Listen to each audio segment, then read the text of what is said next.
بسم الله. السلام عليكم ورحمة الله تعالى وبركاته.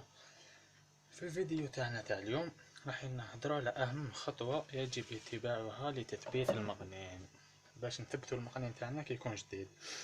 وهاد الخطوة تجي بعد شراء المقنن مباشرة، المقنن اللي هو الحسون عندنا هنا في الجزائر. هي خطوة سهلة وغير مكلفة وتلعب دور كبير كبير في الحفاظ على هدوء الحسين، وخاصة على عيشه هكذا باش نضمنوا العيش تاع المقنن. عندنا اولا وقبل كل شيء لازم تكون عندنا قفص صغير كيما هذا. علاش نستعملو قفص صغير؟ نستعملو قفص صغير هكذا خاطر المساحه اللي كاينه لداخل صغيره، الحسون تاعنا ما يقعدش يتخبط بزاف، ما عندوش مساحه كبيره، ما عندوش اسباس كبير باش يتخبط لداخل. والقفص هذا متواجد عند كاع بائعي الطيور. الفايده تاعو كما قلنا شغل باش المقنن ما يتخبطش بزاف لداخل. وتاني خطوة اللي هي مهمة جدا تاني وهي الأهم أنا ليا، يكون عندنا تاني غير مكلفة وأي واحد يقدر يقوم بها. يكون عندنا درع بيض، وهو شغل قطعة قماش بيضاء نغطو بها المقنن تاعنا هكذا كما راكم تشوفوا هكذا. نخلو غير الواجهة الأمامية هكذا.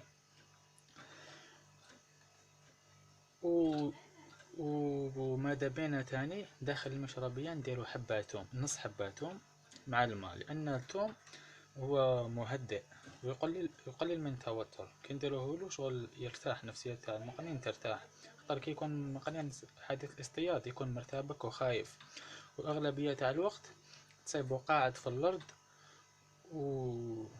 ولا قاعد في كوان مفابلي كما نقولو حنايا.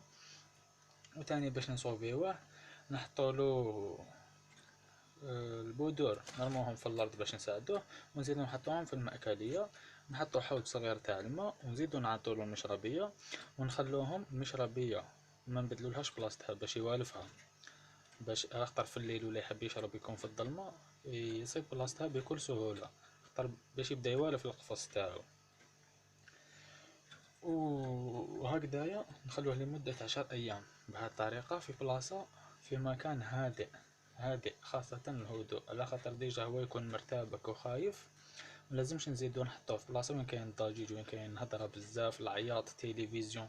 نشوفو بلاصة في المنزل تاعنا اللي يكون فيها الكالم، ما تكونش الهضرة بزاف، ما يكونش العياط بزاف، تكون بلاصة كالم نحطوه فيها، ونخلو غير الواجهة الأمامية تاعنا باش يشوف النهار كي يطلع يعرف بلي هو النهار، يعرف بلي هو الليل. وفي الليل نزيدو نغطو هاد الجهة منا باش يرقد. وداكم معايا.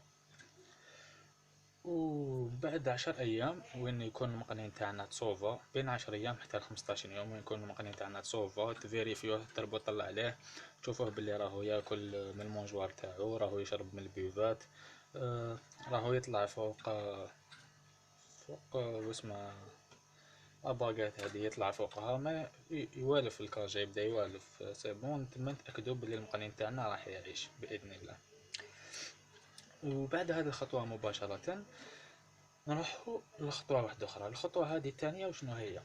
نحطو المقنن تاعنا في مكان وين وين تكون حركه باش يبدا يوالف الناس، اخطر الخطوه الاولى كما كنت نفهم لكم هي فقط باش يعيش، باش نضمنو عيش المقنن تاعنا، باش ما يموتش المقنن كي يكون حادث اصطياد. مور هاد الفترة تاع 15 يوم ولا 10 ايام صديقو نتوما تريماركيو المقنن تاعكم اذا شغل صاي ماهوش مفيبلي، اختار يبان عينيه يكون يغمضهم بزاف، يكون يغمض عينيه بزاف، يريح بزاف في الارض. اذا شفتوه هكذاك عاودوا ديروا له الثوم في الماء وغطيوه وما تدناولوش كاع هكذا خطره في يومين، فيريفيلو الماء والماكله تاعو، هذا ما كان. وبعد بعد هاد المرحله كما قلت لكم نحطوا المقنن تاعنا في بلاصه وين يكون فيها الفايفيا، وين يكون الغاشي.